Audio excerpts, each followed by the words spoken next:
Lately in 2023, big box office movies are flopping. I mean, completely tanking and not even making a third of their profit back from their budget and marketing. Hello, everybody. Today, we are going to be talking about how this box office failing that I am deeming the floppening is and can affect Kingdom Hearts 4.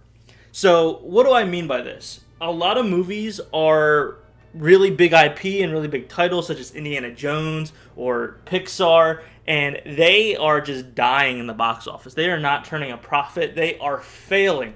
And I think it's really important to talk about because everyone's having this discourse of, oh my gosh, the movie-going experience is dead, cinema is dead. No. I think it's a particular company's fault for the most part. And that might be my tinfoil hat theory, but I really do think that Disney is one of the biggest culprits for these box office flops and failures. And today we're going to go over that and just see, okay, like, what does this do for the future of Kingdom Hearts? Because the two are synonymous, right? You have Disney and you have Kingdom Hearts. Like, Disney has Kingdom Hearts in it, so I just think those two through lines is enough to start this little theory crafting and to really just go into this. So the first thing I think is happening, and this is why I think Disney is mostly the culprit for it in these box office failings, is that brands are too overconfident in their IP. So why am I targeting Disney so much? A lot of the movies that are flopping right now are like Pixar, Lucasfilms, and Marvel Studios. Well, Marvel Studios isn't technically flopping. A lot of their movies still do really well, but they're not as received as well as previous Marvel movies, with some little caveats there, such as Guardians of the Galaxy 3, which I'll get into in a little bit. And then with Disney, like The Little Mermaid is a little bit of a little outlier there that made a lot of money. But besides those two, right, it has not been a great track for Disney. I'm going to give an example. I'm just going to say something right now, right here. They are putting too much money into the production of their movies. They are dumping all this money in and not making a return on it. But because they think that they're Disney, they think that they're these big companies, that the people are just going to flock to the theaters to see it because their name is on it. Pixar, Disney, Lucasfilms. And that's just simply not the case. Look at Across the Spider-Verse from Sony. It cost them $100 million to make, and it downright tripled that amount within the first few weeks that it was in theaters. Now look at Elemental, which is a Pixar movie.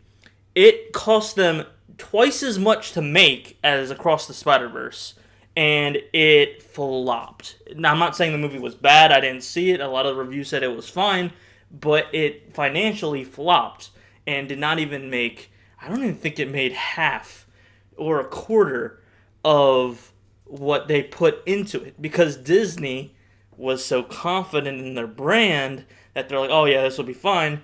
And it didn't. It did not. Which leads into a few other things that I'm going to get into right now, which would be, secondly, the quality and marketing of the movie is actually important now. I think back in the day, a lot of people would just go to the movies to see a movie, to have that experience, but now a lot of people are really trying to cost evaluate whether or not they're going to see a movie or not. Where are they going to put their money? Because it's expensive. We're in a recession.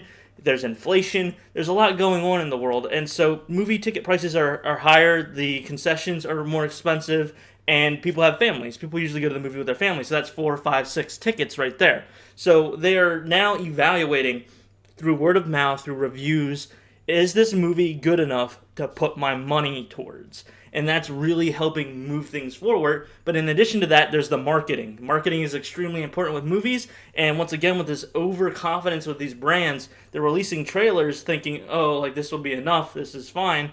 And it's not. People are not coming to the movie. I'm going to use Elemental as an example again. Elemental, the trailer did not give away a lot, which I can commend. I hate when trailers give too much of a movie away, but it was too generic. From a lot of the reviews that I've heard and seen, basically, they left out some really big, impactful moments in the trailer, and it's a little bit more deep. The movie's a little bit more deep and innovative than the trailers made it look out to seem. So that could also be a big part in it flopping.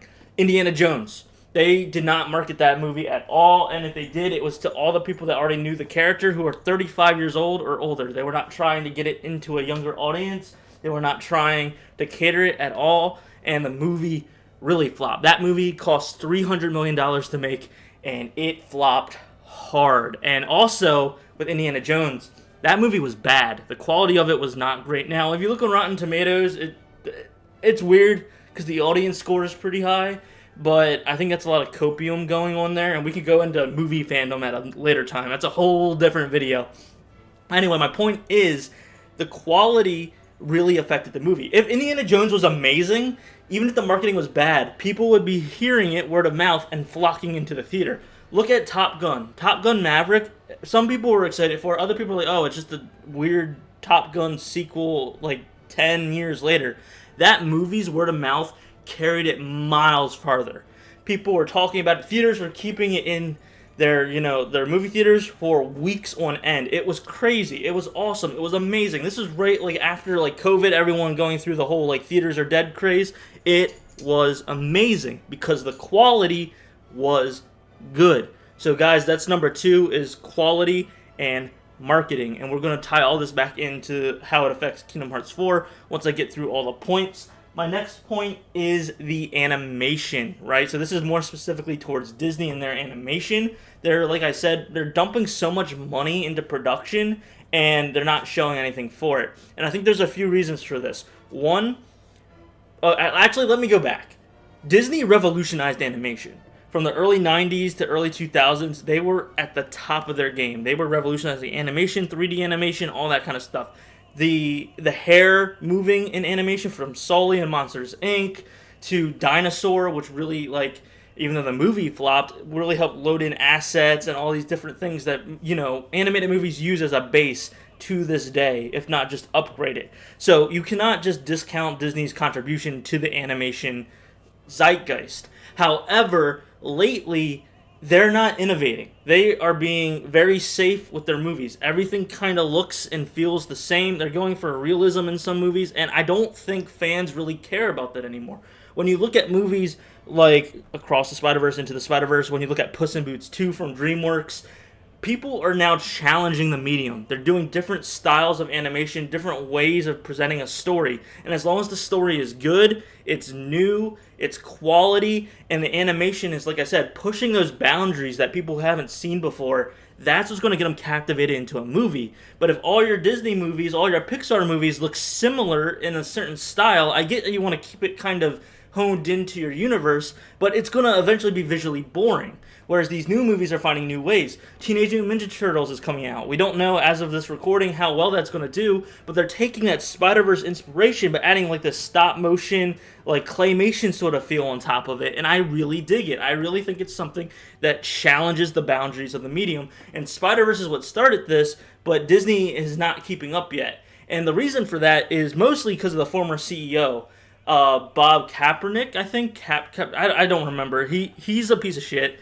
And basically, he did not believe in the animation of Disney, and that's why, there was also COVID, but he threw so many Pixar movies into Disney Plus. And that leads to my last point before we get into how this affects Kingdom Hearts 4, and that's streaming services. Streaming services are actually a detriment to the movie-going experience because a lot of families, like I said, don't want to dump so much money into a visit to the movie theater. They would rather just wait for it to hit streaming. And so that is a big factor into this. However, if the movie's good enough, the marketing's good enough, you can probably get some people out the door, but that's not always the case. And with Disney's Pixar situation, they were throwing all of these pretty quality Pixar movies onto Disney Plus, onto their streaming service without giving it any marketing, without doing any type of press, without releasing it in theaters as well. You have movies like Soul. Once again, like I said, some of these came out during COVID, so that's a little bit more acceptable. But you have Soul, Turning Red.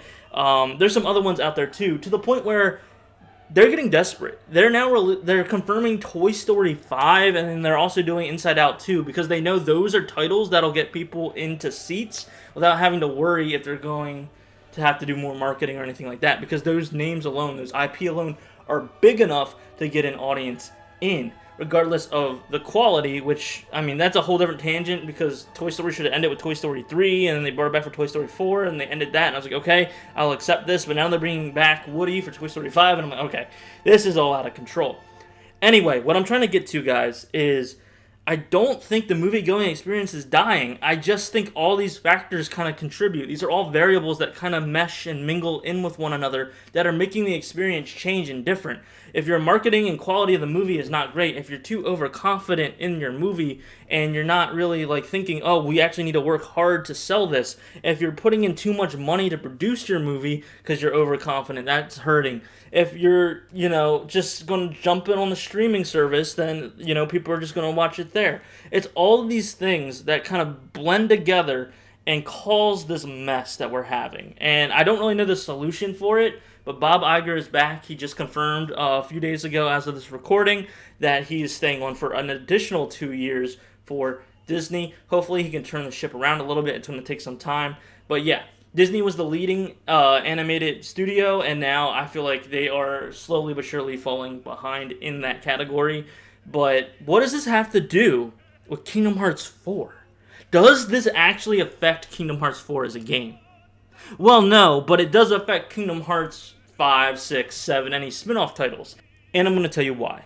So, Kingdom Hearts, as many of you know that are watching this video that actually care about Kingdom Hearts, is that there are Disney worlds. So there are Disney IP and licensing given out to Square Enix to use to make Kingdom Hearts. Now, this is obviously also a marketing tactic. They do choose certain worlds to get people to try the game out. They'll see their favorite characters, such as Elsa from Frozen and stuff like that. So that is a big factor that plays into this, which is why we're talking about it, which is why I deem it necessary to have this as a topic. Now, as video game development goes, you've got to start stuff early. They were already working on Kingdom Hearts 4 when Kingdom Hearts 3 released, so that was a long time ago, because there's so many contracts and licensing and all this stuff that you have to get put together before making a game. So the Disney worlds are already locked in, right? The Disney worlds are already put into the game. Now, there have been some rare cases where Disney will give, like, Square Enix some future IP. I believe, like, Chicken Little hadn't came out yet, but they gave them the assets to have Chicken Little be a summon in Kingdom Hearts 2,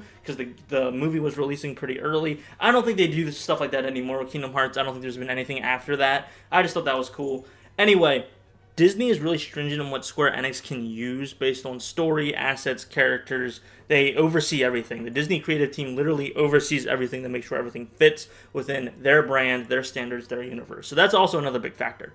So Kingdom Hearts basically completely used up all of the Renaissance golden age of Disney, right? Lion King, Beauty and the Beast, Tarzan, Peter Pan, all of these big classic Disney Renaissance worlds have been used again and again and again in the Kingdom Hearts universe. So it's time for them to move over. In Kingdom Hearts 3, they started doing this with 2000s movies and Pixar movies such as Toy Story and Monsters, Inc. But then they also added in Frozen because that's really popular, right? So even Frozen's more recent out of all that catalog they had in Kingdom Hearts 3, Tangled, what have you. So now we're moving from like the 90s era into the early 2000s era.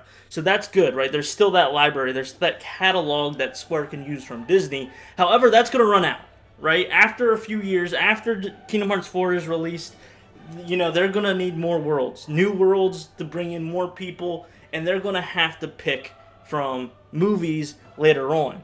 So if these movies are not successful and all of them are flopping and no one knows them, why would they pick these movies for the game? It's not going to bring in that marketing value. It's not going to sell.